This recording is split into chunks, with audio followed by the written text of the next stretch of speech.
Hallo, da bin ich wieder. Influencer sind ja die Popstars unserer Zeit. Man könnte sie schon mit Göttern vergleichen, denn sie haben Millionen Fans und ich kann mir eigentlich nicht vorstellen, dass die ihre Reichweite ausnutzen, um für Schund Werbung zu machen. Und genau das habe ich ausprobiert. Ich habe für euch auch einen Rabattcode. Ein Rabattcode für Shein. Ja, mit meinem Code für 15% auf alles. Ihr 10% Rabatt. Ich habe nämlich bei About You bestellt und mit meinem Code bekommt ihr 11%. Mit dem Gutscheincode ganze 12%. Ich wollte beweisen, dass Influencer für Geld wirklich alles sagen und sogar ihre Prinzipien vergessen. Und deswegen brauchte ich ein Produkt, das einfach herzustellen ist und wo man auch ein bisschen schummeln kann. Und deswegen habe ich eine Creme erfunden. Darf ich vorstellen, Hydrohype, die Creme für gewissenslose Influencer, die für Geld alles sagen und auch nicht so gut lesen können. Ich habe mir jetzt hier bei Amazon für ungefähr 15 € 5 so kleine Cremetiegel bestellt. Und dafür habe ich für ungefähr 20 € Klebeetiketten bestellt, die einmal gleich um den Tiegel rumgeklebt werden. Und wir haben auch Etiketten vorbereitet, wo drin steht, was in dieser Creme drin ist. Und die ersten Inhaltsstoffe sind tatsächlich wahr, denn wir müssen natürlich preisgeben, was da drin ist, damit keiner eine Allergie hat und so weiter und so fort. Aber auch hier haben wir wieder einige Easter Eggs reingebaut. Und zwar steht hier auch drin, dass hier Uran drin wäre. Ich glaube, nicht so gut für die Haut. Asbest soll hier drin sein. Sollte man sich, glaube ich, auch nicht ins Gesicht schmieren. Und mein Lieblings-Easter Egg, Pipi Kaka Seed Oil.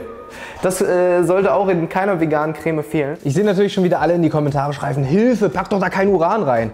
Habe ich natürlich nicht. Aus Uran macht man Bomben und kriegt man sowieso nicht so leicht. Asbest war früher ein mega billiger Baustoff, aber auch krebserregend. Und Pipi Kaka, ja, das machen die kleinen Kinder in den Topf. Ja, aber was ist denn in der Creme?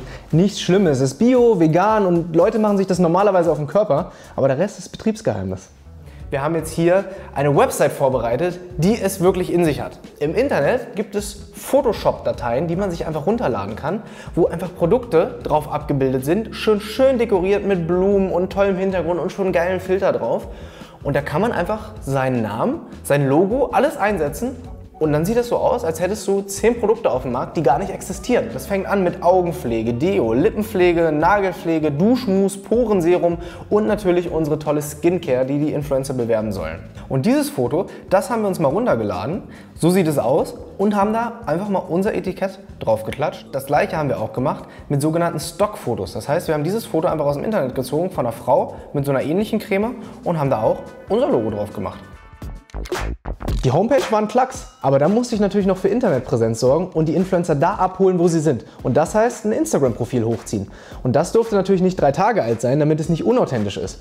Und deswegen habe ich wochenlang ein Instagram-Profil hochgezogen. Ich möchte natürlich hier nicht jeden Tag irgendwas posten und keinen interessiert es. Deswegen haben wir Likes gekauft. Sagen wir es, wie es ist. Wir haben auf jedes Posting so ungefähr zwischen 50 und 100 Likes gekauft, damit das Ganze auch authentisch wirkt. Und auch die 455 Abonnenten, die wir aktuell haben, die sind auch alle gekauft. Also man weiß es ja mittlerweile von einigen Influencern, dass die sich so vor allem unter Verlosungen mal gerne Kommentare kaufen. Da sind dann immer nur ein paar Emojis abgebildet. Aber man kann mittlerweile auch individualisierte Kommentare kaufen. Kein Witz. Wie zum Beispiel Fiana833, wo auch immer der herkommt. Und der hat geschrieben, meine Eltern haben mir das schon aus Italien mitgebracht. Ich liebe das Mousse.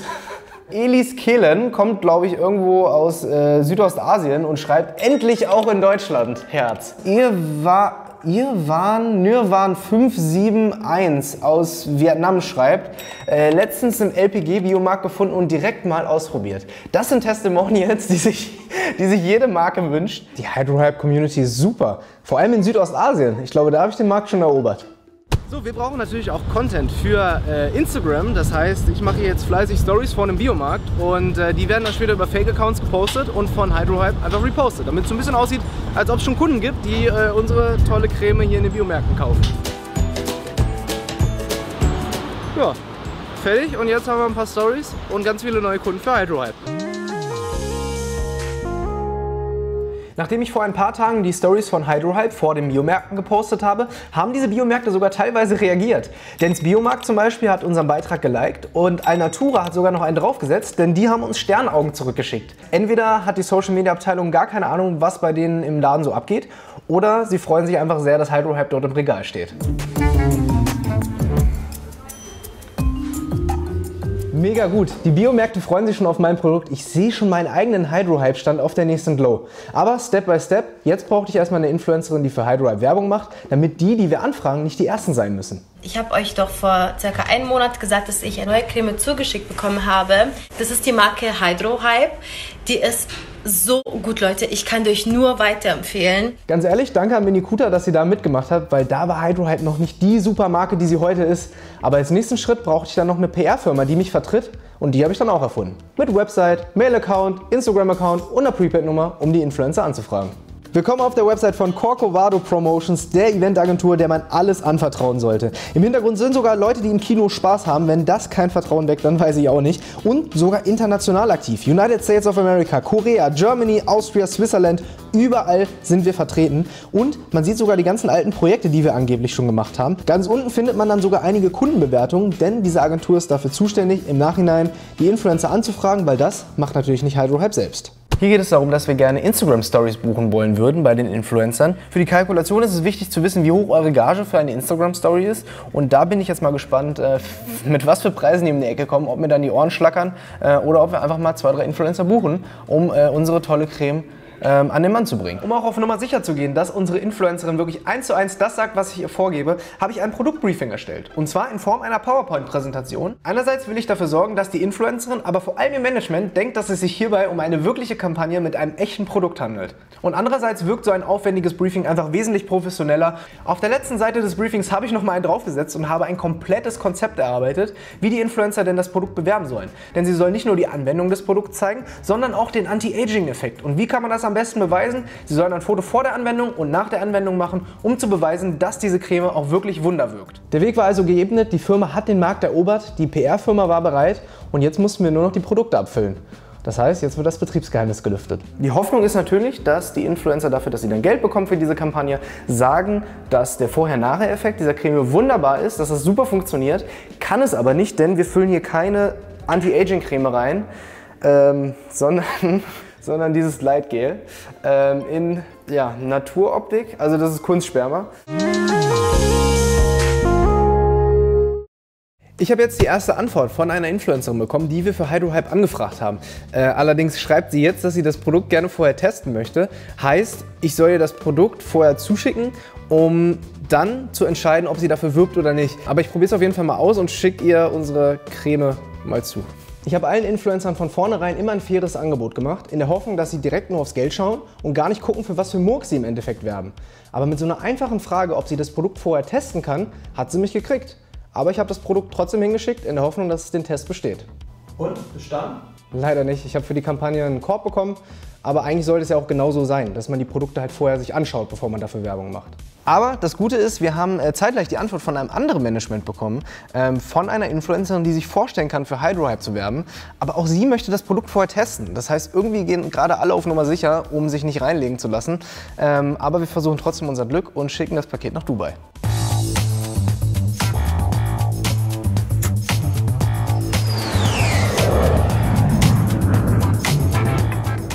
Ich habe ernsthaft eine Zusage bekommen. Ich habe das Paket nach Dubai geschickt, sie hat die Creme getestet und trotzdem möchte sie für Hydrohype werben. Sie sollte natürlich auch sagen, dass in dieser Creme Uran drin ist, damit sie sich halt ein bisschen zum Löffel macht. Aber ich habe das so ein bisschen kaschiert, indem ich halt gesagt habe, Urangestein gefiltertes Wasser.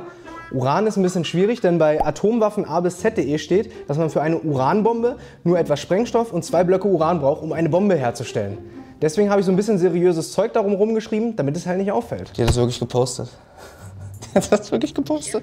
Morning guys, ich mache gerade meine Morgenroutine und ich habe gerade die Hydrohype Gesichtscreme benutzt, das ist diese hier. Für eine Sache muss ich Enisa ehrlich loben. Sie hat den Content pünktlich abgeliefert, sodass ich vorher schauen konnte, dass sie nichts falsch ausspricht und keine Fehler macht und hat alles on point gepostet. Die letzte Zeit habe ich die Skincare von Hydrohype ausprobiert and I absolutely love diese Gesichtscreme. Like, schau mal das ist vorher, ne? Like, look at this Vorher-Nachher-Effekt. Das sieht so glowy aus, das ist super gegen Falten, ne? Ich sehe da ehrlicherweise keinen Unterschied. Kann natürlich sein, dass die eine Gesichtshälfte trocken ist und die andere jetzt glänzt, weil da Gleitgel drauf ist. Aber dafür ist Gleitgel ja auch da, wenn was trocken ist. Fühlt sich super erfrischend an. Ein wesentlicher Bestandteil der Creme ist das durch Orangestein gereinigte Wasser. So, da ist es, das Orangestein gereinigte Wasser. Kann auch sein, dass Enisa gar nicht weiß, was Uran ist, aber kann man heutzutage eigentlich auch googeln. Gut, aber ihre Haut strahlt auf jeden Fall jetzt mehr als ihr Handy. I think that's what gives it like this very hydrating feeling. Und es ist 100% parabenfrei, silikonfrei, vegan, bio und tierversuchsfrei. Was super wichtig ist. It's like just a natural product. Das Artikel hier ist auch super für unterwegs und es ist generell really good für empfindliche Haut, like I have. Optimal. Sie hat 1:1 das gesagt, was im Briefing stand, aber nicht so optimal ist, dass sie halt gar nicht hinterfragt hat, was sie da überhaupt sagt. Ist auch erhältlich bei ausgewählten Biomärkten, aber ihr könnt auch hier gerne einfach hochwischen. Außerdem hat sie noch dieses Foto in ihre Story gepostet, ein Beweis für den Vorher-Nachher-Effekt. Und da muss ich sagen, sieht man ganz klar, dass sie da irgendwie dran gemogelt hat, denn so einen Effekt kann Hydrohype gar nicht hervorrufen, da ist ja nur Gleitgel drin. Und das finde ich ehrlicherweise ein bisschen schwierig, weil sie da offensichtlich für Geld ihre Zuschauer belügt.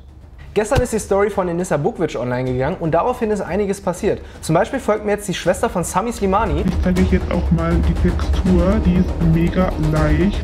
Ja, das stimmt.